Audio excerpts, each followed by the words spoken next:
Captain Jiangling had never ran into a situation like this before. Out on the front lines you rarely ran into a pre-pillaged secret realm. It literally just wasn't heard of. And to make matters worse, the wounds on the monster were consistent with a single attacker. There was no way there was anyone else in existence just like her. She sensed killing intent and her reflexes put her on edge. But the attack never came. She knew the monsters responsible had to be nearby. She rushed to the sounds of battle and found a single individual taking on 3 street sharks. She couldn't believe someone at such a low level was able to handle their ground against such beasts. His combat skills were simply exquisite. She had never witnessed someone with fatal wounds hold their ground with simply skills alone. There was no way he was normal. It was obvious that the street sharks had seriously done a number to him. She decided to intervene, for there was no way he would last much longer. She landed with a lightning smash, forcing the stranger back. Jiangling wasted no time piercing the first street shark through the heart. She instantly relieved the second one of his head. Their insides looked just like tuna. Without his comrades, the third street shark stood no chance. She hit Xiao with a barrage of questions. "Where's your team? What's your name? Why are you here?" She realized instantly that the lights were on but no one was home. The next moment, Xiao was out for the count. This totally disappointed her. She was hoping for an ally she could respect. Instead, she gained another burden. The street shark gang wasn't going to put up with such disrespect on their turf. The whole family decided to come out and deal with the intruders. Jiangling wasn't impressed. Purple electricity started from the tip of her spear and spread across her whole body. And while her and her father may have had their problems, there was one thing they saw eye to eye. Monsters. All deserved to die. Her electricity arced outwards, spreading throughout the cave. Her team stood at attention, waiting for their captain to re-emerge from the portal. The newest member of the team was worried, but the others reassured him that she was probably just letting off a little steam. After all, her father had just died. They could all just imagine what the monsters inside were going through. They believed her personality to be very similar to the commander's. Even if they had power similar to the two, there was no way they could charge forward so bravely after losing a family member. To stand up to a natural disaster, knowing your life was surely forfeited, was seriously badass. None of them had such courage. The group hushed as the captain was returning through the portal. Captain Jiang returned with Xiao slumped over her shoulder. Her team wondered if he was a monster she found inside the secret realm. They had no idea they had hit the nail on the head. The group rushed Xiao to the closest army camp. Majority of the camps scattered across the front lines were relatively small, only servicing a few thousand people. There were larger camps, but they were few in numbers. Those serviced at any one time tens of thousands of people. Only 1/4 of the residents were professionals. The rest had ties to the military. You would think in such a world that professional healers wouldn't be too hard to come by. But in reality, there was a shortage of healers. There were barely enough to fight off the hordes of enemies as they invaded the world. Because of this, normal human doctors had plenty of work. Zhao's condition was stable at the moment. The doctor had no idea how a human could survive such trauma. His internal organs were all harmed to varying degrees.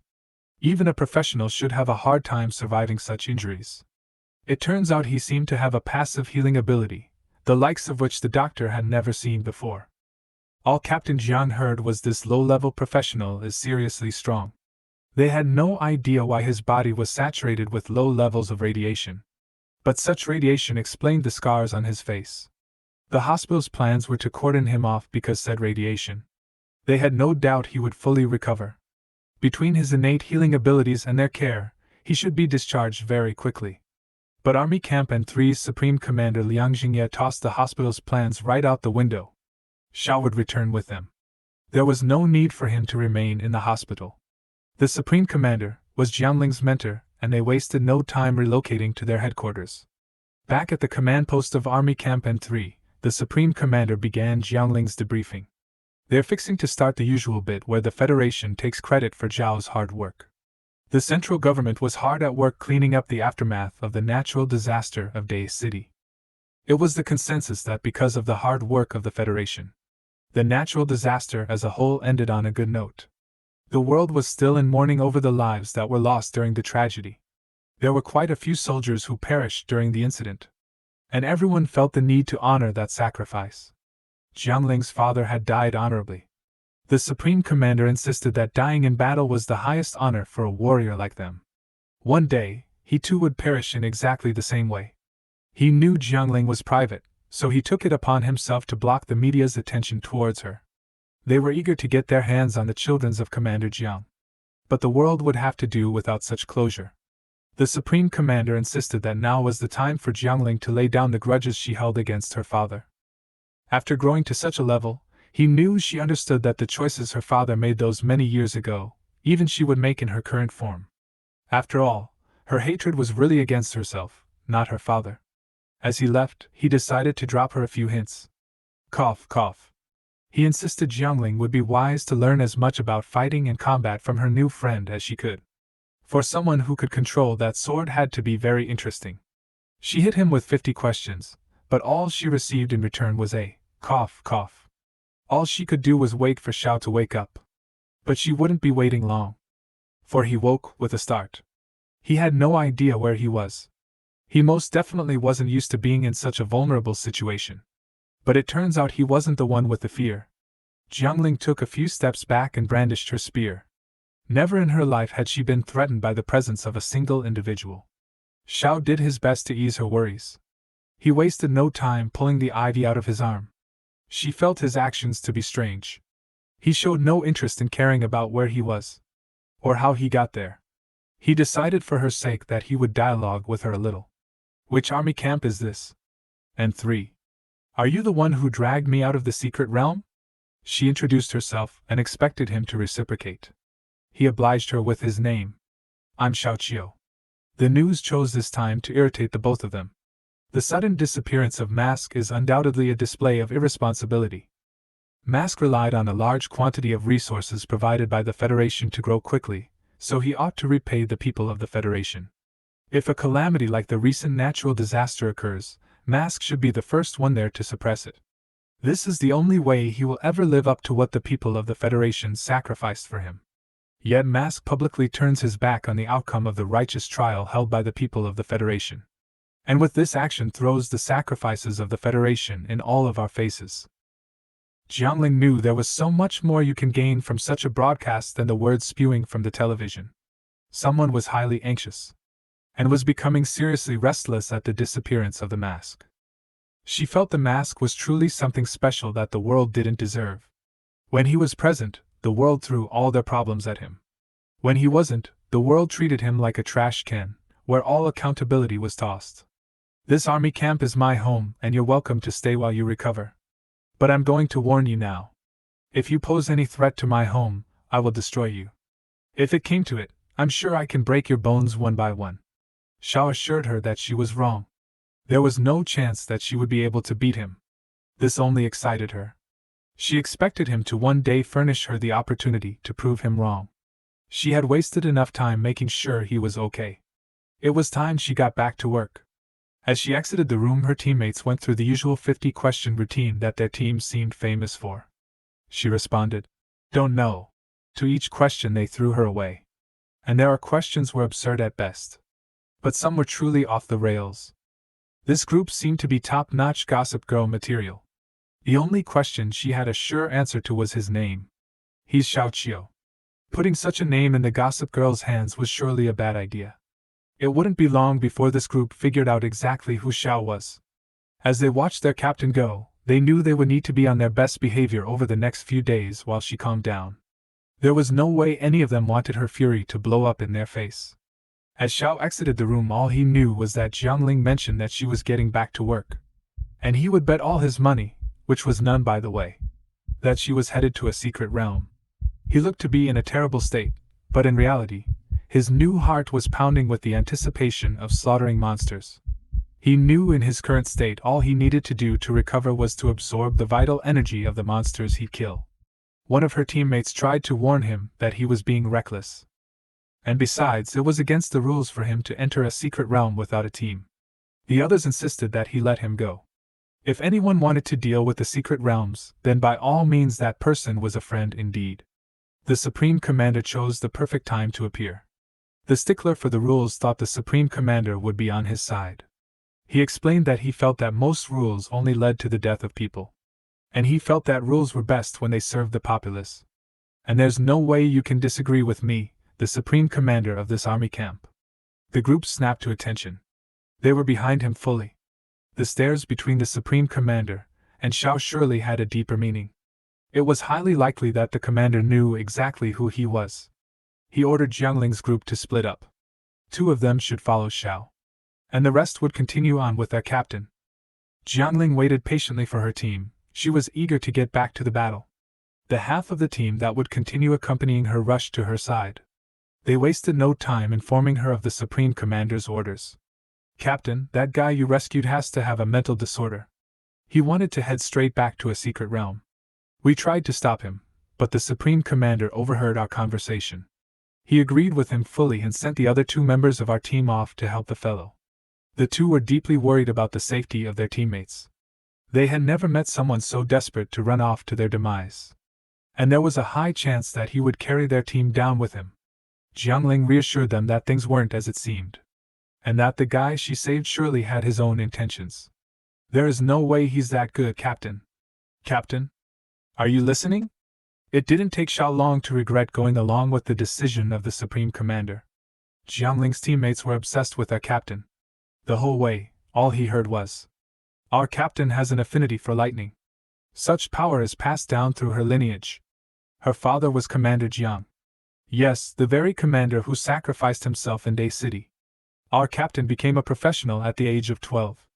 And it only took her to the age of 13 to rise to the 3rd rank. She's the only pupil the Supreme Commander has ever taken under his wing."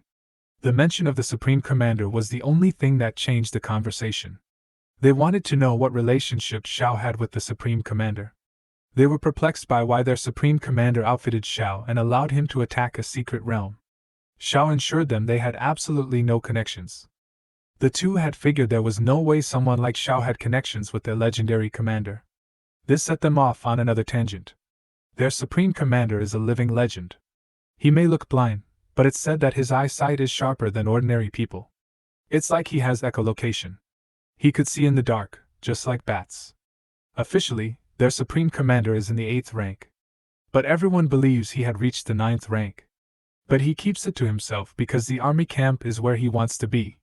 For someone so powerful to sacrifice everything to remain on the front lines is so honorable. Their Supreme Commander was an OG. He had fought side by side with the Mask at the formation of the monster front lines. Their Supreme Commander was part of the reason why humanity survived the monster invasion. He's one of the reasons the repelling monster front lines even exist. Xiao remembered those days fondly. He couldn't pinpoint exactly how long ago that was. At the start of the turnaround of humanity, Mask stepped on the front lines with over 3,000 people who had no idea what he was capable of. At that time, humanity had long been pushed off the front lines, and no human had inhabited the area in ages. The group was attacked from all sides. The monsters came by land, sea and air. They even attacked from the underground. But the repelling army refused to surrender. None of them had any intentions of retreating. Over time, the group shrunk from their initial 3,000 people down to 2,000 people. Eventually, there were only 1,000 of them left. Through this sacrifice, humanity was shown that they could indeed hold their ground against the monster invasion. The soldiers who survived by sheer luck had all grown into powerful professionals. Those individuals spread across the land, each building their own base. Each of those bases eventually became cities of their own. Until they eventually became the army camps that spread across the land to this day. And that's exactly how the repelling monster frontlines came into existence. All Jiangling's team knew was the look that the Supreme Commander gave Xiao couldn't be mistaken. It had been a while since their weapons had tasted blood. But they would follow him to the end of the earth, if they had to. Xiao burst their bubbles. He would not be needing their assistance. Their job was to guard the portal from the outside. The looks on their faces cut deep. The interior of this particular portal was a dense jungle. He wasted no time switching into his monster form. He truly preferred the reek that the monsters put off. In such a place, he could lose all control and just kill. A group of wolves wasted no time obliging his presence. His injuries would restrict the amount of time he could remain as a monster. Currently, 3 minutes was his max. But 3 minutes would be more than enough to clean up such trash. He wasted no time phasing into battle. The poor wolves stood no chance. before any of them could make a move. They were all decapitated, as their life energy rose from their bodies and into Xiao. Nothing of them remained but stains on the ground. As that energy healed him, the amount of time he could stay in monster form extended. Jiangling's team had no faith in Xiao. Half of the Gossip Girl quartet was all that was truly needed. One speculated that he was already a corpse. The other doubted this. He suspected that Xiao was wandering around the outer limits of the secret realm avoiding monster contact. The other believed there was a high chance he was squatting near the portal, waiting for the time to run out in order to escape. Before the Gossip Girls could finish their conversation, Xiao exited the portal. Their faces held no secret of their shock. He had exited in mere minutes. There was no way he had defeated the boss. Xiao reassured them that the boss had been dealt with. At least he hoped it was. Nothing inside felt very boss-like to Xiao. He presented them with the fangs of the boss. They were kinda on the small side, so there was a high chance they wouldn't be very useful. The two gossiped about how he beat Captain Zhang's fastest time by over 13 minutes. There was no way Xiao Qiu's power was double that of their captain. Just like their captain, Xiao insisted they move on to the next secret realm. He completed them in record time, and before long they were moving to the next one, and then the one after that. Jiangling's team was not having much luck. Someone was clearing their portals before they had the chance to enter. The group found evidence pointing to the likelihood that they had just missed whoever it was. The footprints they found were the same at each location. So far that day they had visited 5 locations and had been disappointed each time. The second half of the Gossip Girls speculated whether it could be Xiao Qiu's team. In the end, they ruled them out. Whoever was doing this, his power was on a whole nother level. The only explanation left to them was that another army was invading their territory. For another army to steal resources was unheard of. On the surface, Jiangling was calm. She even reassured her men that if this was the case, it was a good thing someone was able to clear dungeons so fast. But on the inside, someone was laying down a challenge. And once she found out who, she would rise to the occasion. As each team returned from their expedition, they reported to the management office accounts of their work and handed over any resources obtained. This made it drastically easier for the army camp to keep track of what needed to be done and where, and allowed them to exchange the merits of their soldiers for tangible items. The top reward was a one-on-one training lesson with the Supreme Commander himself. It didn't take Jiangling's group long to figure out who the secret realm thieves were. An assistant in the management office was making it hard not to hear that Zhao's team had completed 17 secret realms in a single outing. But Zhao's new teammates had come with receipts. They were used to dealing with such assistants. This assistant was truly determined. He was digging deep to make sure the outcome landed on his side of the disagreement. The group was sure that being stuck in this office was affecting the assistant's ability to reason with logic, so they turned over their bag and the spoils spread out across the counter. If you want to further certify their authenticity, you're welcome to do just that. But the assistant was satisfied with the evidence presented. He was just having a hard time believing anyone had cleared so many secret realms. From now on we're calling them dungeons. I'm tired of saying secret realms. So, let's start right now. He was just having a hard time believing anyone had cleared so many dungeons. They introduced him to the man of the hour, the monster who had completed such an extraordinary feat. After hearing such a story, the assistant offered them a rank 6 dungeon that had been floating around the system. It belonged to Army Camp N1, but they had already lost 2 teams and a set of horses to the dungeon. Because of this, that army camp's manpower was essentially depleted. Xiao accepted the request without a second thought. The Gossip Girl is about to dig himself a deep hole. He made an accusation that Xiao was 2 times stronger than his captain Jiangling without realizing she was standing right behind him. The assistant knew things were about to get bad. He insisted the professional turnaround immediately. Jiangling's team member turned around and instantly began to assure his captain that he was just going with the flow of the conversation. He meant none of it. The list of dungeons confirmed that they were the thieves who had cleared all of the captain's dungeons that day. She asked Xiao if he was the one responsible. He admitted to being the culprit. Now she knew exactly why he extruded such confidence, even while lying on his deathbed. Xiao wondered how long it would take her to let this grudge go. She immediately signed up to participate in the rank 6 dungeon. She wasted no time turning the event into a challenge. She promised Xiao that she would be the one to kill the boss, and immediately turned around and left with her half of the team. The team member who had put his foot in it was totally excited for the competition that awaited. As he handed Xiao the rank 6th assignment, Xiao instantly understood what was going on.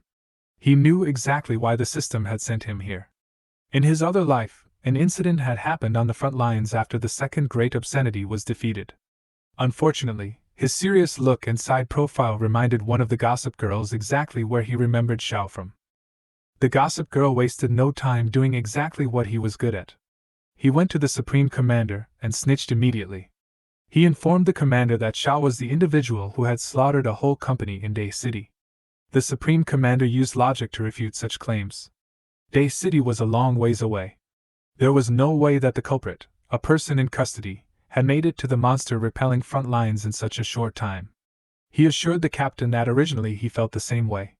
He had been observing Xiao all day, and while his face had been destroyed, his haircut and body matched that assailant perfectly. He assumed that during the great obscenity incident, Xiao had escaped prison. The gossip girl knew his story sounded crazy. But there was one truth he always believed in. Under crazy circumstances, oftentimes coincidences may seem unbelievable. But no matter how unbelievable the conclusion was, most of the time, that conclusion was the truth. The Supreme Commander agreed that the gossip girl's story made perfect sense. He would investigate the situation immediately, and at the rank 6 dungeon at the fork in the river he would confront Xiao about such claims. Too bad the gossip girl thought this situation would lift him up. I really don't see that being the outcome. The next day, the full group stood in front of the portal at the fork in the river. Jiangling's team begged her to allow them to enter also. They used all kinds of dumb logic to accomplish their goals. But Jiangling knew their real goal was to protect her. She thought all their excuses were super lame. But since her men cared for her so much, she gave in. But she made it very clear that they were not to interfere in the competition. This was a one-on-one battle and she wouldn't have them getting involved. Xiao felt Jiangling was a bit much. Her presence was seriously becoming bothersome. The gossip girl was seriously worried. The Supreme Commander had promised to confront Xiao before they entered. Him not showing up didn't bode well for what awaited them inside this dungeon. The dungeon they entered seemed to be a long underground subway tunnel. One of the gossip girls put his sensor abilities to work. All the readings returned normal, so the group shouldn't have any problems proceeding forward. But the others were seriously worried that fighting would be difficult in such a confined space. There was nowhere to take cover or retreat to. Strategically, this dungeon was a bad location. Something ominous headed their way. Whatever it was, had the group's undivided attention. An uncountable number of eyes appeared in the darkness. Before long, a group of crocodiles appeared, rushing forward to each get a piece of the tasty morsels that had entered their domain. Crocodiles in a location like this made zero sense. But regardless, they were in for the time of their lives. Jiangling stepped forward and unleashed a bolt of lightning directly into their midst. The beam that shot from her spear was super powerful. The tunnel was a perfect conductor for her powers. When the smoke cleared, nothing remained. She admitted that it was nothing special. Their surroundings suited her talents perfectly. The gossip girls wasted no time gloating on the behalf of their captain. Xiao shrugged it off. He had no idea why they felt the need to compete. The group had walked for over 10 minutes with no sign of any monsters. They were seriously starting to worry. 2 teams were lost in this dungeon. By now they should have encountered their remains. Xiao didn't understand how Jiangling put up with the BS spewing from her teammate's mouth. And then it hit him. This was most definitely the reason why she left them outside. While they were talking, one of the gossip girls heard something.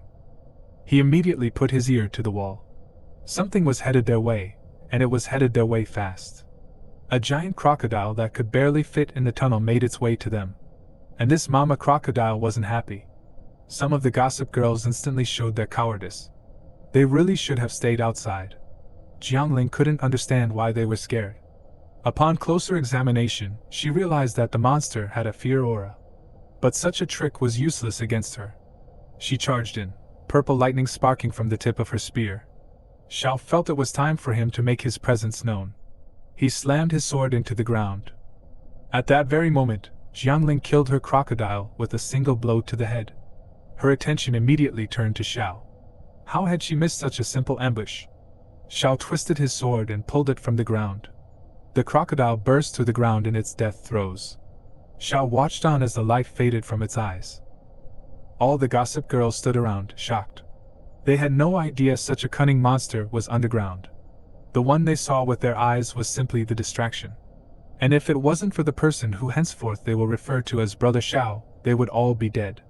Jiangling wanted to know how he discovered the one that was under the ground. She had no idea it was there. Her attention was fully on the one she could see. She knew that if it wasn't for his actions, all her subordinates would have perished. Xiao explained that it was exactly like she believed. The ground was shaking, so he assumed there had to be a second one underground headed their way. They were in a deep, quiet, isolated subterranean dungeon. It was only natural that you would have monsters attacking you from below. The censor-type gossip girl knew this to be impossible. He had had his whole body pressed up against the wall, and could barely sense the second one. And on top of that, Xiao had pinpointed its weak point and had executed a flawless attack. He knew that only a genius was capable of such. Xiao racked his brain for an explanation for his actions. But the explanation he had would be too complicated.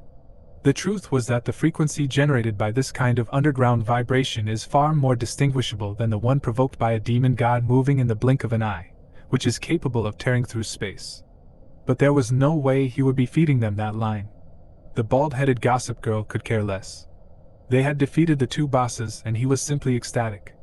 Their actions had saved the lives of who knows how many countless teams that would have perished in this death trap. But he was wrong. Jiangling explained that these two most definitely weren't the boss. There was no treasure chest around and the teleportation array hadn't reopened. All of them instantly understood the gravity of their situation. If the two monsters that had just attacked them wasn't the boss, what exactly did they face deeper in this dungeon? Jiangling ordered her men to stay close. Under no circumstances were they to fall behind.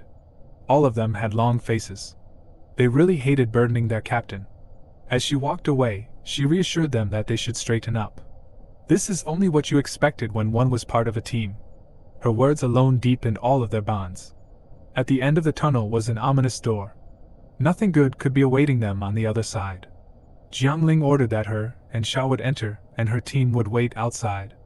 All of them instantly snapped to attention at this order. None of them was interested in holding their captain or their new brother Xiao back. They made their captain promise that she would come back safely. She shrugged them off like she usually did, and her and Xiao began to open the door.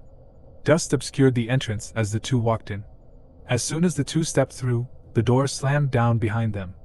They entered the tunnel, wondering what foe awaited them ahead. They wouldn't have to wait long. Something with a light tread approached them.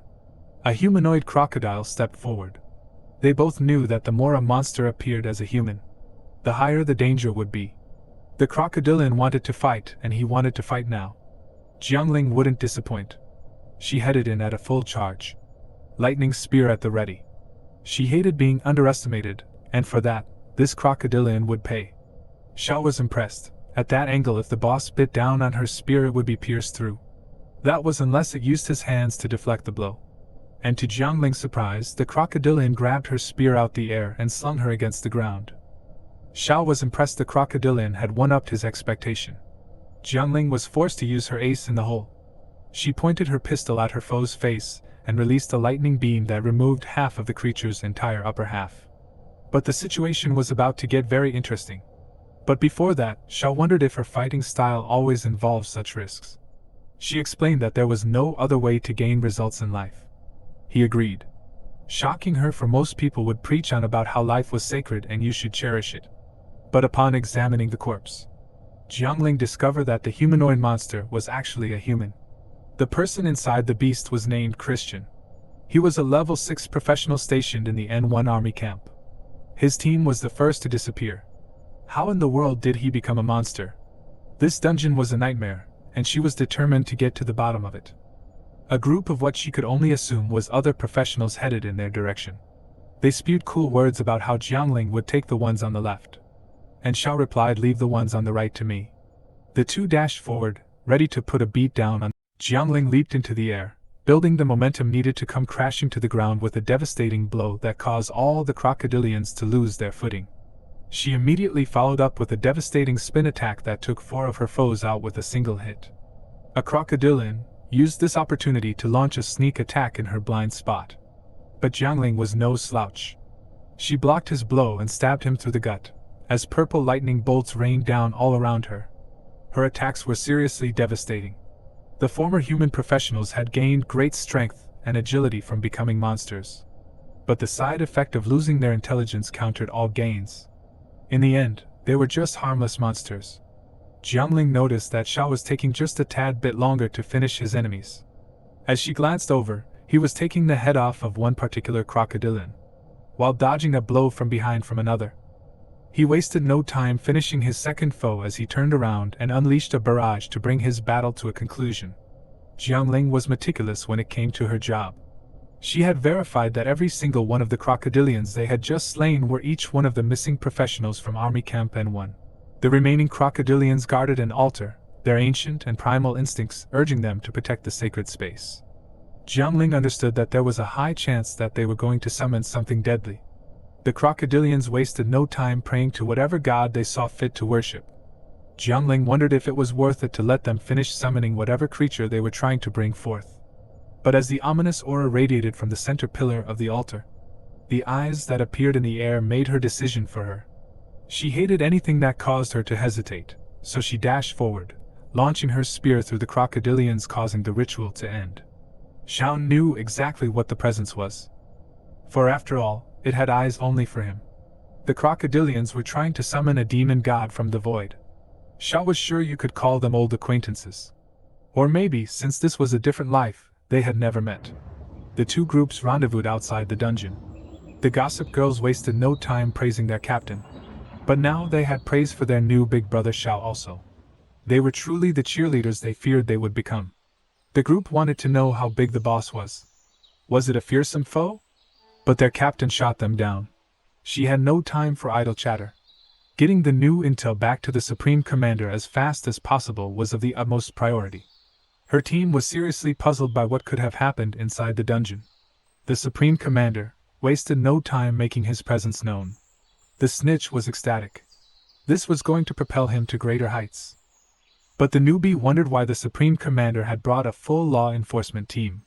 He reassured all of them that this situation only involves Xiao Qiu. Or should I call you the perpetrator of the Day City massacre? The gossip girls instantly jumped to their 50 questions a minute routine. You're joking, right? Why would someone caught in Day City be on the repelling monster front? Big Brother Xiao doesn't seem like that type of person. You would think a snitch would know the perfect time to reveal themselves. But it seemed this one was oblivious. His captain looked at him with disdain. Xiao wasted no time admitting it. He was that very same Xiao Qiu. And the snitch felt vindicated. His analysis was spot on. Xiao wanted to know if their intentions were to arrest him and transport him to Star City. The Supreme Commander explained that the federal laws insisted that he arrests any fugitives on the run, no matter where they may be found. And the atonement camp was the only place suitable to keep a criminal. That was all according to federal law. But none of those laws had anything to do with Army Camp N3. The law enforcement agents were stunned. The Supreme Commander went on to explain that in the same circumstances, he would have likely made the same choices. Actually, that's not true. I would have burned that entire building to the ground. He went on to explain that if everyone was like Xiao, this world would be a much better place. And that this was the end of this situation, and no one would speak of it farther.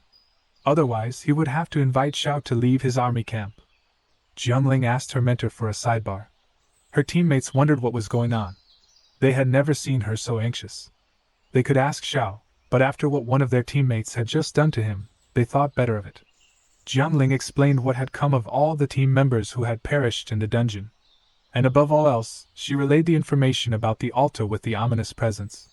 She inquired whether the Supreme Commander knew anything about such altars. He explained that it was the altar of a monster god. She was stun-locked. She had no idea monsters had gods. There are countless teams just like yours on the repelling monster front, who clear out dungeons every single day. And tens of thousands of dungeons are cleared out every single year. And with all that, humanity hasn't made a single bit of headway. We're nowhere near ending this conflict. Do you ever wonder why that is? It's because of the source. Our actions are simply a waste of time. We are only dealing with the symptoms of the issue. If we continue to blindly throw ourselves at the dungeons, nothing is truly ever going to change. Humanity needs to focus on extinguishing the source of this problem. or this war will rage on forever. And the monster gods. Yes, Jiangling, the monster gods is the source. Or more precise, they're the owners of the altars you saw in the dungeon. The monster gods are powerful beings who live outside this world. The calamities paled in comparison. These beings sit in the infinite world and call themselves gods. Some believe the reason the repelling monster front has so many dungeons is because it's closer than any other point on Earth to the location where the monster gods reside. A tiny bit of their aura is all it takes for dungeons to endlessly appear in our world, and the great calamities are nothing more than a fart on the wind for them. If all this was true, Jiangling didn't understand what was the point of all her toiling and hard work. But don't think humanity is a helpless babe in their presence. We've killed our fair number of gods. Or should I say, one particular man has killed his fair share of gods? Jiangling knew her mentor was referring to Mask. Finding an altar is the first signs that a wave of destruction is headed our way. A literal sea of monsters. I hope I'm wrong, but such signs foreshadow a monster god awakening from its slumbers. A sea of monsters will cause all dungeons to burst. And from them a wave of monsters will spread out. In a blink of an eye, all the progress that humanity has made will be washed away. The last time such an event happened, Mask was here to limit the toll humanity had to pay. Without him, who knows how big a price the repelling monster front would have to pay. Going forward, humanity's strategy would change. The professionals would stop clearing out dungeons in preparation for what was to come. And the Supreme Commander was worried exactly what that would be this time around. He ordered Jiangling to rest. She couldn't continue on like a machine. After all, in these times, any day could be her last. Jiangling tried to explain to her master that she didn't need rest. But he changed the subject. The Supreme Commander ordered them to take Xiao with them as they delivered the news throughout the army camps of the repelling monster front. With a smile on his face, the Supreme Commander ordered that since Xiao may be recognized, that they should prepare a disguise to cover his features. Find him a mask to wear. This old man truly thinks he's funny. An armored train raced across the desert. It was moving so fast I don't believe anything would be wise to get in its path. In the back of the train, Captain Jiangling was busy polishing her staff while practicing the art of meditation, while her teammates were playing an intense game of cards. Xiao was watching them all while looking like someone familiar indeed. The bald-headed gossip girl assured Xiao that these trains were their most reliable source of transportation. They may look funny and maybe nowhere as fast as trains on rails, but they're capable of passing through forests and mountains. If there's not a road, it'll just make one. The other gossip girls chastised him. For, he says this line to every new person that rides the trains. They will be at Army Camp M2 very soon. The new member of their team didn't understand why they couldn't just use the radio to spread the news. Why was this information so important they had to use something as backwards as hand-delivering a letter? The other gossip girl explaining that the documents were most likely top secret, and no one needed them falling into the enemy's hands. The new recruit thought this was bogus. Everyone was acting like the monsters could listen in on their radio conversations or worse, spy on them over the internet. They all heard something approaching at a fast rate. The bald-headed gossip girl spotted it first, and informed everyone that there was an armored vehicle approaching to their right. Upon further examination, a group of monsters were chasing them down. Why in the world was Army Camp M2 not capable of clearing the dungeon? Were they really in such a state that their dungeons were releasing monsters into the world? In secret realms across the world, a universal rule dictates that if a dungeon remains uncleared within the allotted time, the imprisoned monsters within will shatter their seals and break free. This rule applies to various realms, from the repelling monster front to areas inhabited by humans. The dire consequences of failing to clear the dungeons in a timely manner became evident a century ago in the human world. As dungeons emerged throughout the globe, the failure to eradicate them swiftly resulted in a rapid deterioration of their influence, leading to their abrupt collapse. This cataclysmic event caused countries, religions, entire regions, and governing bodies to fade into mere whispers of history, leaving behind nothing but remnants of their existence. The armored vehicle sped along as the archer in the back endlessly shot down wolves that were pursuing them. His current count was over 30. He couldn't understand what the leaders of the Federation were up to. Countless monsters had escaped, and they'd yet to receive reinforcements. He had been so desperate to kill the wolves that he wasn't paying attention to his ammo supply. As soon as he was out, a wolf took the opportunity to take him down just as he knew he was surely dead. Something knocked the wolf out of the sky. They were being saved. An armored train was coming to their rescue. But a few bullets went astray, taking out their tires and flipping them just as a giant bird was launching an attack from the sky. The professionals on the train wasted no time destroying the bird of prey. The soldiers of Army Camp M2 were shocked someone had came to their rescue. As the train steamed on ahead, a side door opened and our professionals rushed out to assist the downed M2 soldiers. The M2 army soldiers warned them away. There were too many monsters for any one group to take out. But this group would never back down from a challenge. They rushed in and began decimating their foes. It didn't matter how many came, they would cut them all down. From watching them fight, the soldiers realized that this group had unstoppable leaders. Before long, the battle was over and it was time to carefully process the scene. The wounded needed to be taken care of and the resources needed to be harvested.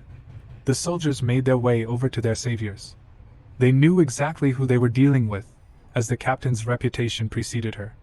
Controlling lightning, using a lance and wearing a mask were all signs they were in the presence of greatness. But they didn't know that Army Camp N3 had another super powerful professional. Xiao ignored them, but the captain's teammates jumped to the occasion to introduce him. His name is Xiao Qiu and he's the newest member of our army. Well, we're very thankful for his assistance. The group wanted a rundown on what exactly was going on in this part of the front lines. Their group originally had 15 team members, but they were all that was left. They were following orders to clear out dungeons, and they didn't expect to run into monsters. Their story didn't sound good enough, so they decided to be honest with their saviors. Something is going on with the surveillance of the dungeons. We don't know how, but a lot of them broke without anyone knowing. We weren't the only team to leave our city. Our camp is truly in trouble if those other teams ran into hardships similar to ours. Jiangling requested more information about the dungeon seals being broken. As I'm sure you are aware, the rate in which dungeons have been appearing has increased significantly recently. And it seems some of those dungeons have already failed. Truthfully, we did know that a few of the dungeons weren't very stable at all, but for so many to break so soon, it's just too much for us. This turned Jiangling's mind towards the Sea of Monsters. Was this truly a precursor to that event? They had only visited 5 camps so far. And Jiangling couldn't believe that things had deteriorated to this degree. Captain Jiangling had a bad feeling about Army Camp M2. They needed to get there ASAP. At Army Camp M2, 2 lookouts were discussing the going-ons of the camp. In the last 2 days, over 30 teams had left, but so far, only 10 had returned. Everyone was truly worried for the safety of their comrades. Everyone knew there was a high possibility that they might be in the next group to head out that would never return. Their conversation would have to be put on hold for a later time, as it seemed the camp had company inbound. But as the lookout was signaling the train, the unthinkable happened. The train plowed headlong through the wall of the army camp. A dead professional was launched out the side, dagger still in hand. A locust humanoid emerged. Army Camp M2 was being invaded.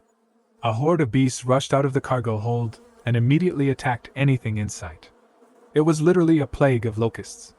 Before long, the army camp was being set ablaze. The locusts were everywhere. The leader stood on the train and watched the city burn around him, the whole time chirping orders to the others. Before they had even arrived, Captain Jiangling suspected the camp was under attack. It truly didn't make sense. It had been a long time since monsters were so bold that they attacked army camps directly. But the times were changing and they were changing fast. She feared that the camp's commander had already succumbed to the horde of dungeon monsters. In these times, a 7th-ranked professional would hardly be enough. Even a 9th-ranked professional might even succumb to such pressure. To her displeasure, she wasn't proved wrong. The camp was already in the process of burning. SOS signals were being sent out in all directions. They needed help and they needed it bad. But before the train could get them into range, the news of the death of their commander and the fall of Army Camp M2 was broadcasted over the radio. The camp was burning at an alarming rate. Who would have thought Army Camp M2 would fall? The captain knew that this wouldn't be the last army camp to fall. She ordered them not to change their direction and to keep moving towards the camp. In times like this, rescuing as many people as possible was of the utmost importance. The M2 soldier couldn't believe this was happening. Their problem started the day those big wigs decided to disregard everything that the masks did for us, forcing him to retreat to who knows where. These monsters are truly acting like the mask isn't here to hold them accountable. Everybody on the train had a long face. The bald-headed team member felt it was his responsibility to lighten the mood. He had noticed something real cool. Zhao's build and silhouette was very close to that of the mask. And with the mask on, it was uncanny how much he resembled the legend. Now that you mention it, his silhouette isn't the only thing that looks like the mask. You're right. He's literally the mask's doppelganger. They asked Zhao if he was truly the mask, without a hint that he wasn't being serious. He replied, "Yes. I am the mask." For a moment, everyone stood still. And then they all laughed at such a great joke. They asked for his autograph, and made him promise he would meet their family members. The captain was the only one that truly believed his words. She insisted they would have to see if he truly lived up to his name. As they got closer, the culprits of the downfall of the army camp came into view. A swarm of locusts were headed in their direction. They were chasing a group of survivors pleading for help. The captain wasted no time lighting them up with her pistol. And without a second thought, she launched her javelin. It pierced through a few of them before it exploded, taking out so many, the rest retreated. The soldiers sat down exhausted and relieved. They immediately showed their gratitude. If it wasn't for this group of professionals, there was no doubt they would be dead. The captain still held on to a sliver of hope for the army camp. She asked the group of survivors for an update on its situation. They assured her that the camp was completely gone. Everyone there was dead, even their commander. Army Camp M2 now belongs to the monsters. He told them about a locust, just like the ones in the sky. But this particular one was humanoid. It literally walked up to their commander and ripped his head off. And after that, it held on to his head like it was a trophy. The lead soldier begged them not to head any closer to the camp. The commander knew something was off the moment she laid eyes on these three. For starters, what soldiers fall to the ground the moment they're saved, while civilians still stood on their feet. As he continued to inch closer to persuade her not to go, she pointed her spear towards his neck. She explained that this group were convicts from the atonement camp. The three were shocked. Her teammates tried to talk her down at a time like this. What did that truly matter? They continued to lie directly to her face. But she explained that she knew that they had killed the professionals escorting this group of civilians. For one thing, none of them could even hold their weapons appropriately. The leader was missing the tip of his ear. It was most definitely a bullet wound he received while killing the true escorts. At this, the two retards in the back attacked. They lost their heads before getting in range. You think the leader had sense and was running away. But instead he was looking for hostages to save his life. So Xiao parted him of his head. The M2 soldiers were amazed by her deduction skills. They had wondered why they didn't recognize the three. It was time for them to head out. There was truly nothing left for them to gain by heading to the camp. But it turns out they had a bigger problem. The train's boiler had burned out. They had stressed it too much to reach this location as fast as possible. One of the civilians raised her hand. She could fix that problem in a jiffy. And she was true to her word. In a blink of the eye, she had the train back up and running. There was no doubt they had a high-level mechanic on their hands.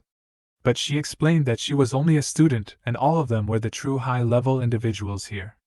Her name was Evelyn Clark and she strived to become the best mechanic ever. But if it wasn't for the skills of Evelyn Clark, they wouldn't be back on course hurtling across the sand bound for their next destination. If only the group could come to a decision on exactly where that was. The first step in the process of deciding where to go next had already been completed.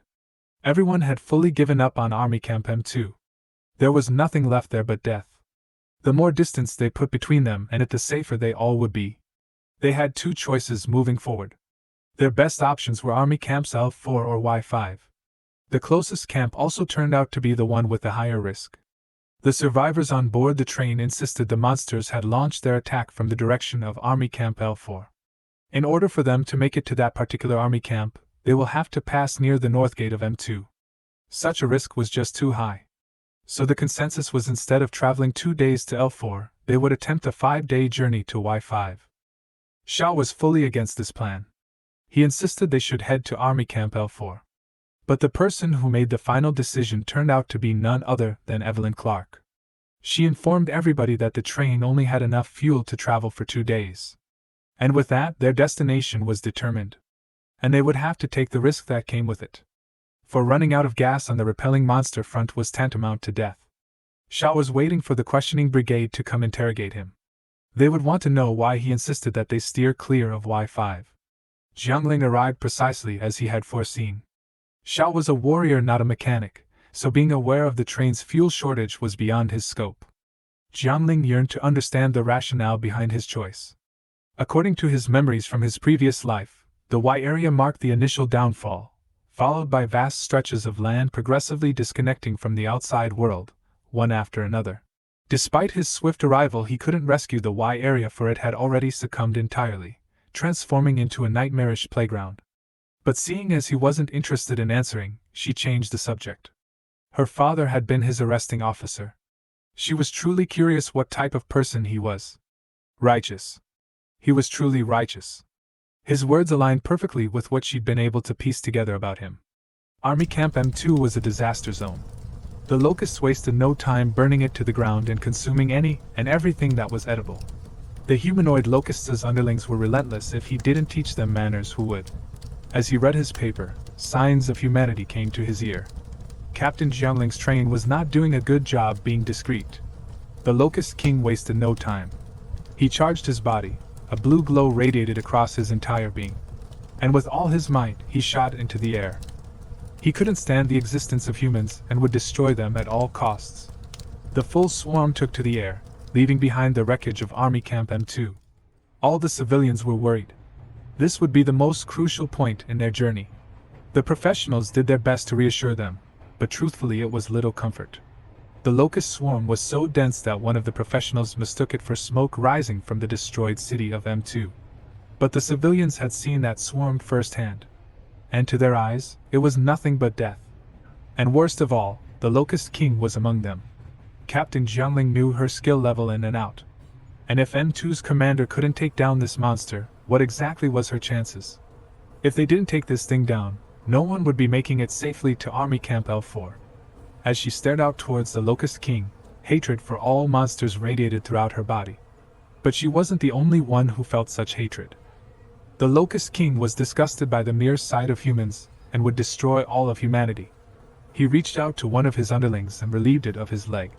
He wasted no time locking onto his target, and releasing his makeshift missile. His aim was true as the leg slammed into the train, forcing it to lose control as it headed towards a cliff. As the civilians were tossed around the train cart, Evelyn Clark was ejected into the open. But Xiao and Jiangling followed behind, rescuing her as they turned their sight to stopping the train from plummeting over the cliff. The two rushed to the train and within seconds had corrected its trajectory and forced it to a complete stop. Evelyn Clark was amazed. A 10,000-ton armored train hurling towards the edge of a cliff was turned around by two individuals. Jiangling got to work. She first ordered everyone to defend the train at all costs. Next, she ordered Evelyn Clark to get the train back up and operating as soon as possible. She hated situations like this. But the reality was the lives of civilians were insignificant. If they lost the armored train, they would be stuck on the repelling monster front. So, the train was their top priority. It came before anyone else's well-being. She stood there resolutely waiting for the destruction that was headed their way.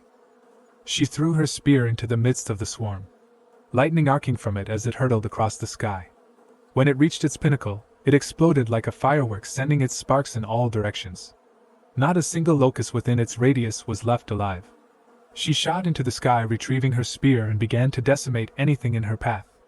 The soldiers on the ground stirred on, hoping the captain had what it took to save them from their plight. The soldiers of Army Camp M2 were in shock of her pure skill. Their commander would have had a hard time producing half the damage she was forcing upon the swarm of locusts. The bald-headed gossip girl wasted no time reinforcing the legend that was his captain. He insisted that his captain was truly rank 6. But she wouldn't be that way for long. But it was time for them to put their idle chatter to an end. As a few fish had escaped the net, and it was time for them to get to work. The Locust King stirred out across the battlefield, relishing in the sight of destruction.